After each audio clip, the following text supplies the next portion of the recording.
요한복음 말씀 우리 계속해서 함께 보고 있습니다. 오늘 영생을 살다라는 타이틀로 요한복음 말씀 함께 보고 있는데 우리 5번째 시간입니다. 예수님의 눈물, 예수님의 눈물이라는 제목으로 하나님의 말씀 증거하겠습니다. 인간 관계에서 사람과 사람 간의 관계에서 가장 중요한 것이 무엇이라고 생각하십니까? 사람과 사람과의 관계에서 가장 중요한 게 뭔 것 같으세요? 혹은 여기 가정을 이룬 부부들이 많이 계시니까 부부 사이에서 가장 중요한 게 뭔 것 같습니까? 외모 막 이렇게 신뢰겠죠, 신뢰.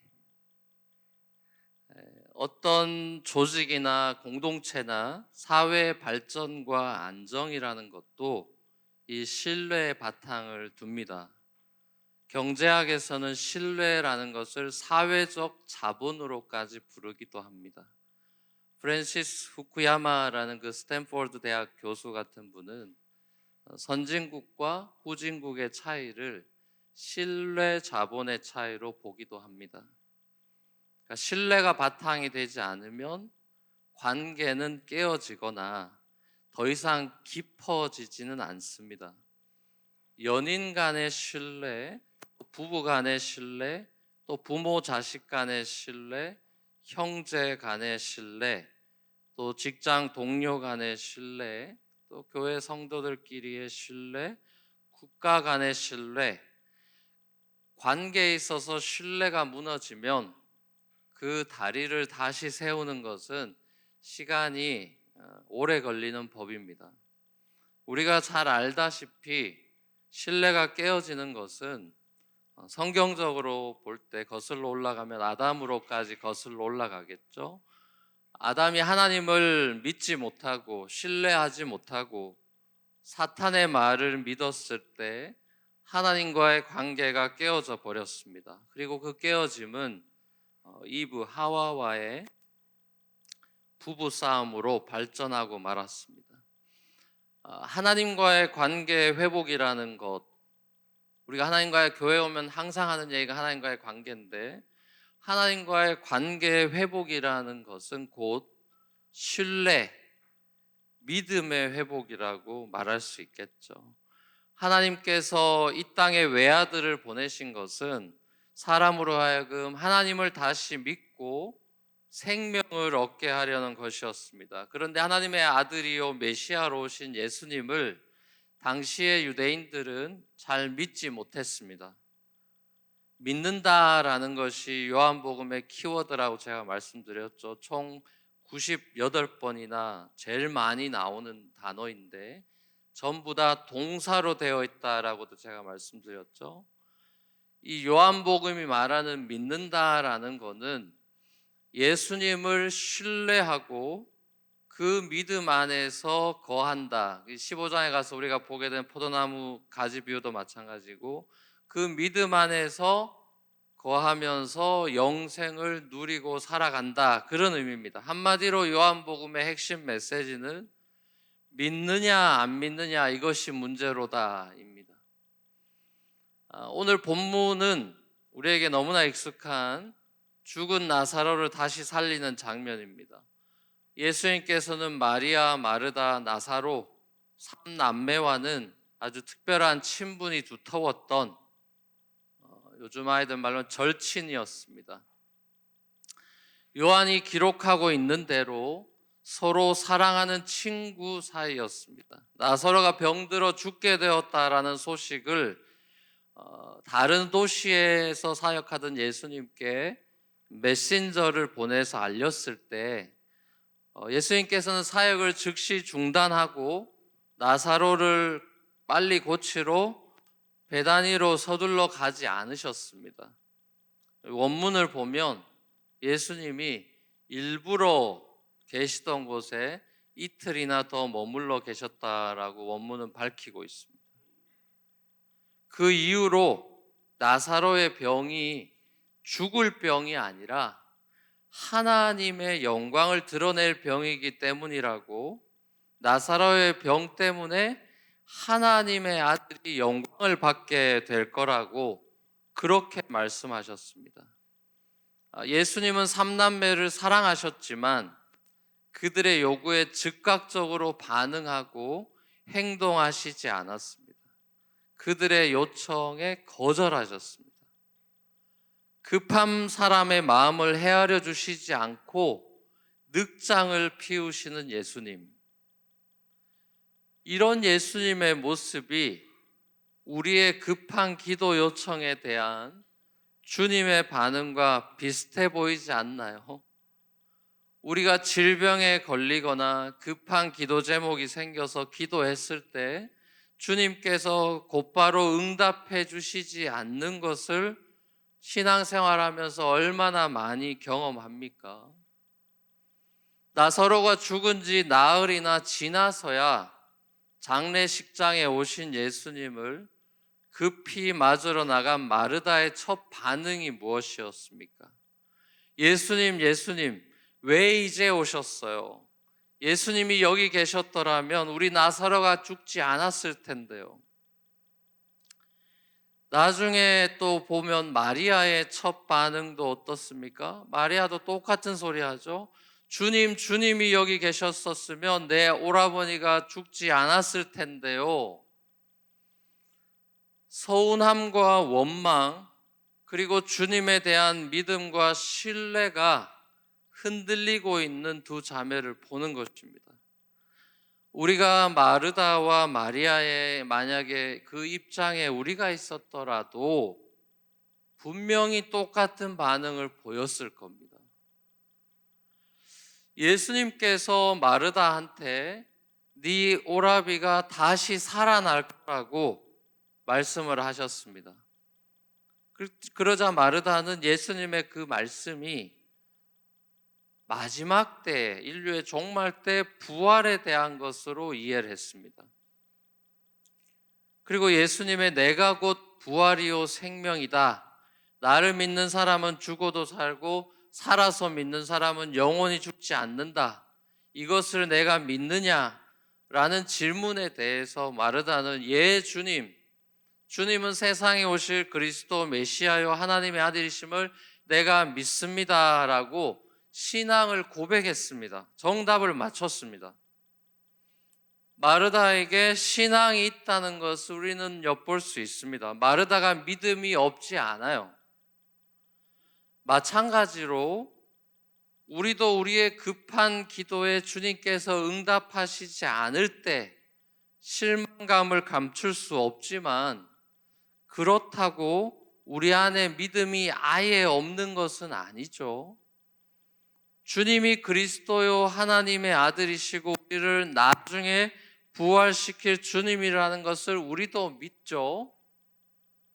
그럼에도 불구하고 예수님께서는 마르다와 마리아에게 예수님께서 생명의 주인이심을 나사로의 소생 사건을 통해서 보여주시기를 위해서 이러한 과정을 밟아가고 계신 것입니다. 아니 마르다와 마리아뿐만 아니라 주위에 있는 12제자와 또 그 장례식장을 가득 메운 조문객들에게 당신의 영광을 드러내셔서 그들로 믿게 하려고 그렇게 행동하셨습니다. 자, 예수님은 나사로의 병을 통해서 나사로 3남매만 봐주고 특별히 사랑해주고 구원해 내신 것이 아니라 그 주위 사람들을 다 구원해내는 기적을 만들어 내셨습니다. 그러니까 하나님의 방식은 언제나 이런 식이죠.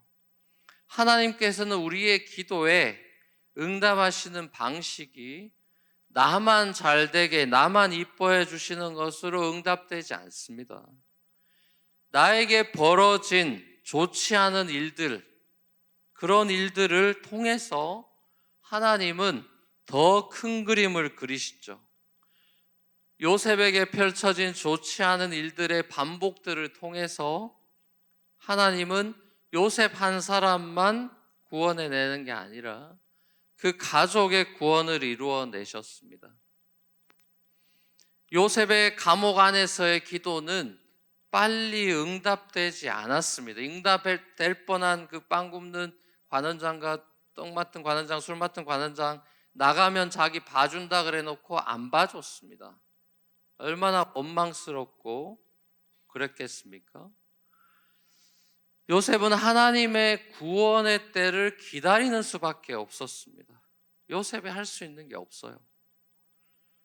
아브라함에게 아들 주시겠다라는 약속과 성취는 아브라함의 꿈과 비전이 아니었죠. 25년 만에 아들을 얻은 아브라함은 그 아들을 나중에 하나님께 다시 바쳐야 하는 더 큰 믿음의 테스트를 받게 됩니다. 아브라함도 부활신앙이라고 하는 도로 이삭을 살릴 걸 믿었다고 히브리서 기자가 해석하고 있는 아브라함도 부활신앙이라고 하는 믿음의 에베레스트 산까지 올라가서 하나님의 영광을 보게 만드십니다. 마르다와 마리아는 무덤에서 일어나는 나사로를 보면서 나사로가 살아난 것으로만 기뻐한 게 아니라 하나님의 영광을 받습니다. 인간의 생각과 기대를 뛰어넘는 그 창조주의 섭리와 영광을 눈으로 본 것이죠. 결국 이제 12장, 오늘 11장에서 12장에 넘어가면 마리아가 하나님의 영광을 보게 된 이 사건을 계기로 믿음이 한층 더 성숙해져서 주님 발 앞에 자신의 향유 옥합을 깨뜨리는 장면을 우리가 보게 됩니다. 온전한 사랑과 헌신의 고백을 하는 마리아를 보는 거죠. 자, 오늘 우리가 이 나사로 소생의, 제가 부활이라고 굳이 나사로 부활이라고 하지 않는 것은 진정한 부활은 아니기 때문에 그냥 소생이라는 단어를 쓰겠습니다. 이 나사로 소생 사건에서 다시금 우리가 눈여겨봐야 되는 대목은 마르다나 마리아가 믿어서 하나님의 영광을 본 게 아니고 하나님의 영광을 봐서 믿게 되었다라는 대목입니다. 마르다나 마리아가 하나님의 영광을 볼 만큼 믿음이 그렇게 대단하지 않았습니다. 예수님께서 죽은 나사로를 살리신 것은 나사로의 믿음도 아니고 마리아의 믿음도 아니고 마르다의 믿음도 아니고 예수님께서 죽은 나사로를 살리신 것은 예수님의 눈물 때문입니다. 주님의 긍휼 때문이에요. 주님께서는 마리아와 유대인들이 우는 자리에서 마음에 비통히 여기셨습니다. 그리고 그들과 함께 우셨습니다. 예수님께서 우시는 것을 보고 주위에 있던 그 유대인들이 조롱했습니다. 죽은 사람은 어차피 못 살리는 거지, 이렇게 조롱을 했어요. 그러자 다시 예수님께서는 비통히 여기시면서 무덤을 향해 가셨다라고 기록하고 있죠. 여기서 비통히 여기셨다라는 말은 마음에 이제 괴로워하시면서 분노하셨다라는 뜻입니다. 괴로워하시면서 분노하셨다. 그럼 예수님께서는 왜 비통히 여기셨을까요? 학자들마다 이제 여러 가지 해석을 합니다만 전 이 비통히 여기셨다라는 것이 마르다, 마리아를 포함한 주위 사람들의 unbelief, 불신 때문이라고 생각합니다.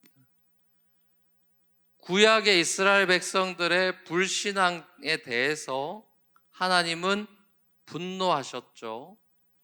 예수님도 제자들의 믿음 없음에 대해서 분노하셨습니다.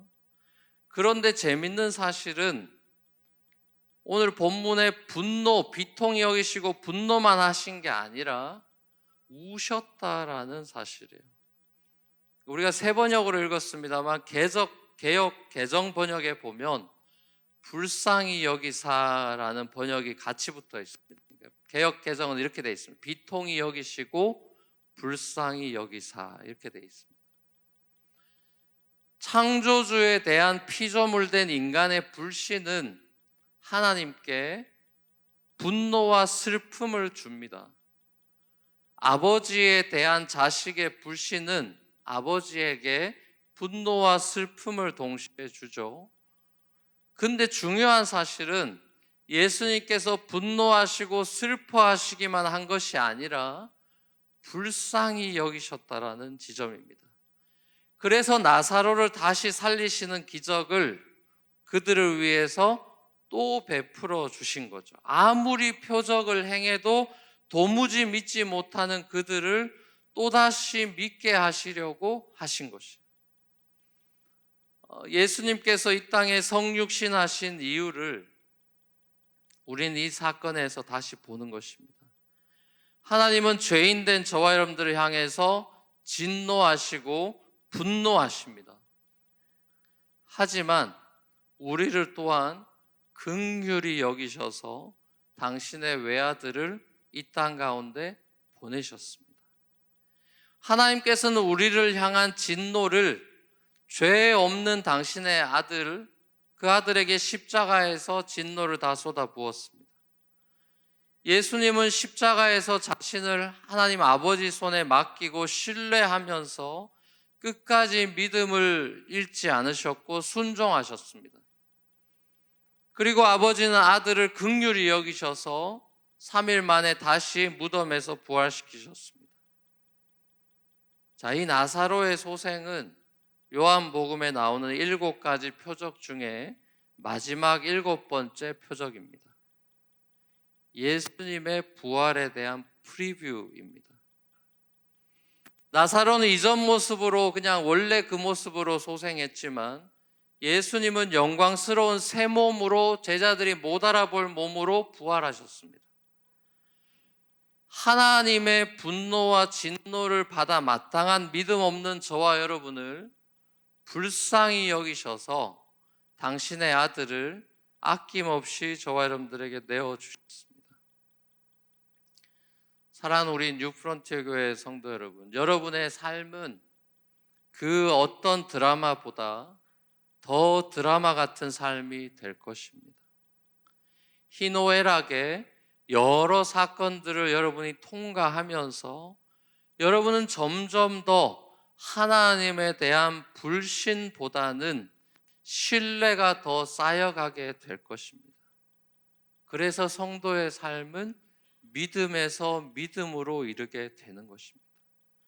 믿어서 주의 영광을 보는 것이 아니라 주의 영광을 보여주셔서 믿어지게 될 것입니다.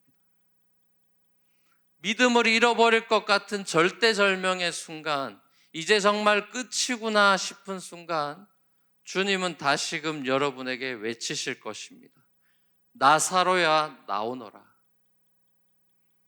사랑하는 우리 성도 여러분, 끝날 때까지 끝난 게 아니라는 말은 단지 야구 게임에만 적용되는 말 같지는 않습니다. 인간의 끝인 사망에서 하나님께서는 새로운 부활의 문, 생명의 문을 여십니다. 여러분의 인생은 여러분이 걱정하고 염려하는 대로 펼쳐지지만은 않을 것입니다. 여러분의 인생은 주님께서 펼쳐 나가실 것입니다. 요셉의 요셉됨, 아브라함의 아브라함됨, 다윗의 다윗됨, 베드로의 베드로됨, 바울의 바울됨, 나의 나된 것은 다 하나님의 은혜로 되는 것입니다. 하나님께서 마침표를 찍지 않은 곳에 여러분이 먼저 마침표를 찍지 마십시오. 절망하거나 낙심하지 마십시오. 불신과 원망으로 여러분의 삶을 다시금 죄와 사망의 종노릇으로 끌고 들어가지 마십시오. 스스로 무덤으로 들어가지 마십시오. 하나님께는 마침표는 없고 쉼표만 있을 뿐입니다. 우리의 육신의 죽음마저도 쉼표이지 마침표가 아닙니다. 우리는 영생을 선물로 받은 사람들이죠. 예수 안에서 우린 죽어도 죽지 않는 부활할 사람들입니다. 이것을 내가 믿느냐? 이렇게 오늘 저와 여러분들에게 예수님께서는 동일하게 오늘 묻고 계신 것입니다.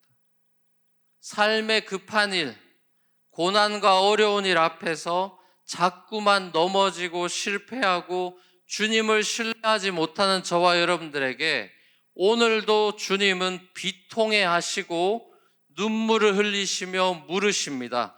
네가 나를 믿느냐? 나는 너를 반드시 살릴 것이다. 너는 나로 말미암아 살리라. 오직 의인은 믿음으로 말미암아 살리라 말씀하십니다. 믿음 없는 나를 바라보시며 분노와 슬픔만이 아니라 긍휼의 눈으로 바라보시는 예수님의 그 눈물 어린 사랑과 외아들을 내어주시기까지 우리를 불쌍히 여기셔서 살리신 아버지 하나님의 은혜의 영광 안에서 불신이 아니라 신뢰의 발걸음으로 하루하루 살아가는 저와 여러분들 될 수 있기를 주 예수 그리스도를 간절히 축원합니다. 우리 찬양할 주 앞에 한번 기도하며 나갔으면 좋겠습니다. 이 시간 우리 함께 찬양하며 고백할 찬양은 하나님의 그늘 아래라는 찬양입니다. 기도하는 마음으로 함께 고백했으면 좋겠습니다.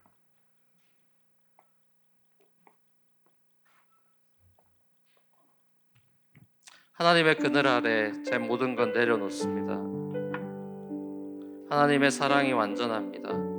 제 인생은 제가 핸들하는 것이 아니라 주님이 나의 인생의 주인 되셔서 인도하심을 믿습니다. 주님을 신뢰합니다. 함께 고백하며 찬양했으면 좋겠습니다.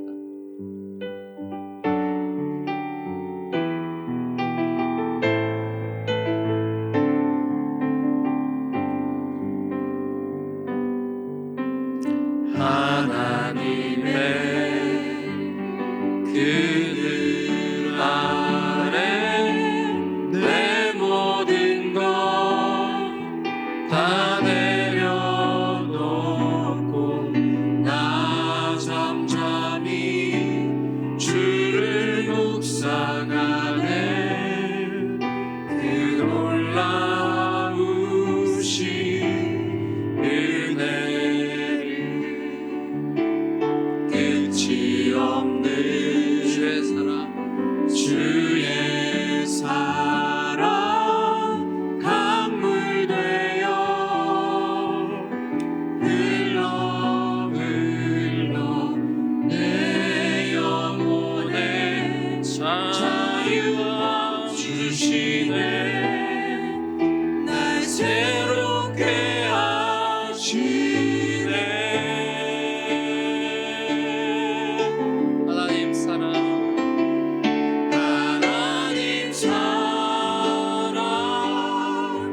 그 사랑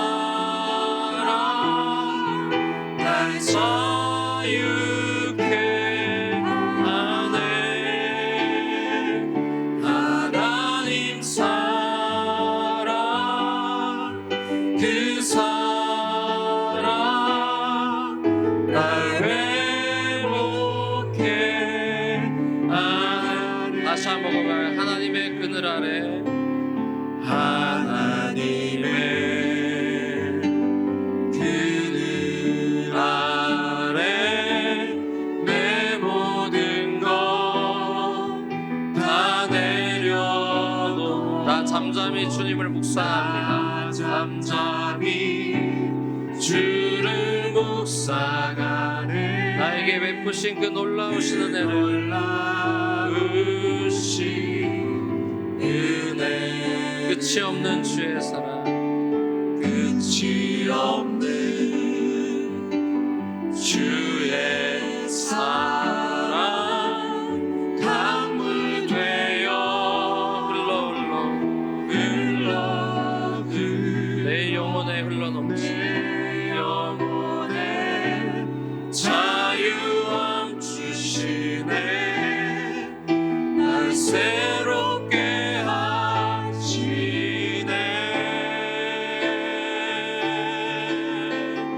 하나님 사랑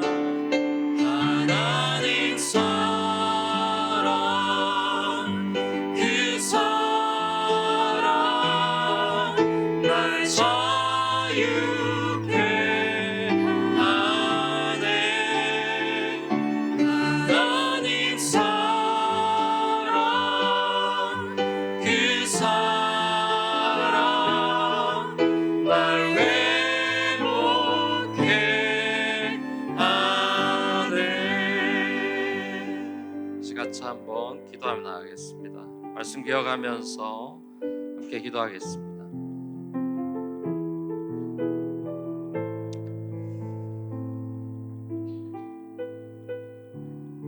인생이 힘들고 어렵다는 것은 두말하면 잔소리죠. 인생은 수고와 슬픔으로 가득 차 있고 항상 기쁘고 좋은 일만 있는 것이 아니라 우리 삶에는 죽음의 그늘이 드리워져 있고 고난과 실패와 우리의 삶에는 명암이 다 엇갈리기 마련입니다.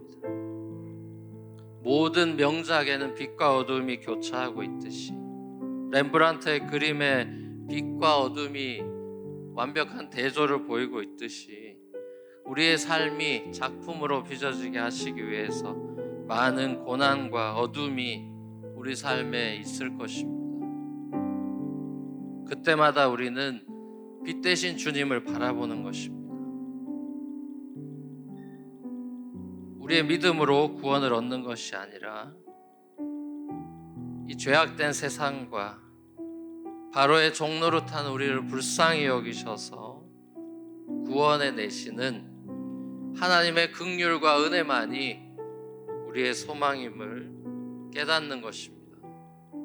그리고 우리에게 주신 하나님의 그 선물은 부활이요 영생임을 우리가 다시 깨달아 아는 것입니다. 하나님, 제가 그 하나님의 사랑을 독차지하는 하나님의 자녀됨으로 인하여 감사를 드립니다. 그리고 주님의 그늘 아래, 주의 그 사랑의 날개 아래 제 인생을 다시 바칩니다. 제 모든 걱정과 염려와 두려움도 주님의 사랑의 날개 아래 다 내어드립니다. 그 사랑이 다시 날 자유케 함을, 날 회복케 함을 고백합니다. 그리고 이 성찬을 앞두고 그 십자가에서 확증된 아버지의 사랑 앞에 다시 한번 신발을 벗습니다. 주님, 이 시간 나를 다스리시고 당신의 그 보혈로 제 마음에 다시 강같이 흐르게 하여 주옵소서. 주님 앞에 간절한 마음으로 감사하며 또 성찬을 준비하며 또 결단하며 기도하며 주님 앞에 나아갔으면 좋겠습니다. 다 같이 기도하시겠습니다. 사랑의 아버지 하나님,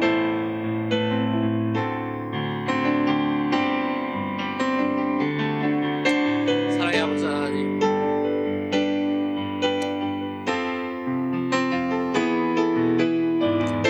믿음 없고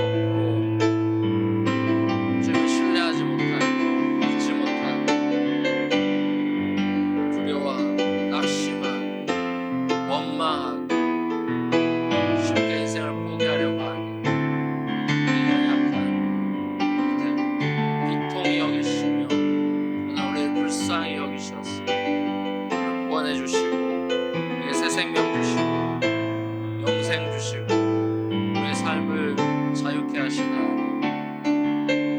하나님의 사랑이 우리를 견인하고 강권하시며 Your love never fails, 실패하지 않는 그 헷세드의 사랑이 우리 안에 있음을 감사와 찬양으로 영광 돌립니다. 하나님, 하나님의 그늘 아래 우리 인생을 다 맡겨드립니다. 내 삶과 미래마저도 죽음마저도 주님 손에 내어드리오니 사망이나 생명이나 그 어떤 권세라도 끊을 수 없는 하나님 아버지의 사랑 안에서 우리가 자유케 되고 회복되기를 원합니다. 하나님, 예배 가운데 이 성찬 가운데 주님 임하여 주시옵소서. 사랑의 아버지 하나님, 수고하고 무거운 짐진 자들아 다 내게로 오라. 내가 너희를 쉬게 하리라. 죄로 인하여 잃어버린 하나님과의 안식 샬롬을 이 땅에 회복하시려고 평강의 왕으로 이 땅에 성육신하여 비통히 여기실 뿐만 아니라 우리를 불쌍히 여기셔서 이 땅에 태벌레클링 하시며 성육신 하셔서 우리를 당신의 장막 안으로, 그늘 안으로, 날개 안으로 다시 품어주신 그 하나님의 사랑으로 인하여 다시 한번 감사와 찬양을 드립니다. 하나님, 우리는 믿음이 연약하고 하나님의 마음을 자주 아프게 하고 우상을 더 좋아하고 내 성공을 더 원하고 사람들의 인정과 박수갈채를 원하는 그런 마음들이, 자기 영광을 구하는 마음들이 우리에게는 있습니다. 하나님, 우리를 불쌍히 여기시고 이 시간 성찬 예식을 통하여서 다시 한번 우리의 마음을 예수의 보혈로 씻기시며 예수의 생명의 그 생수로 우리를 채워주셔서 이 땅 가운데 자유한 하나님의 사람들로, 회복된 하나님의 자녀들로 살아가는 믿음의 사람들로 다시 세워주시옵소서. 이 성찬 예식을 온전히 주님께 의탁드리며 살아계신 예수님의 이름으로 기도합니다. 아멘.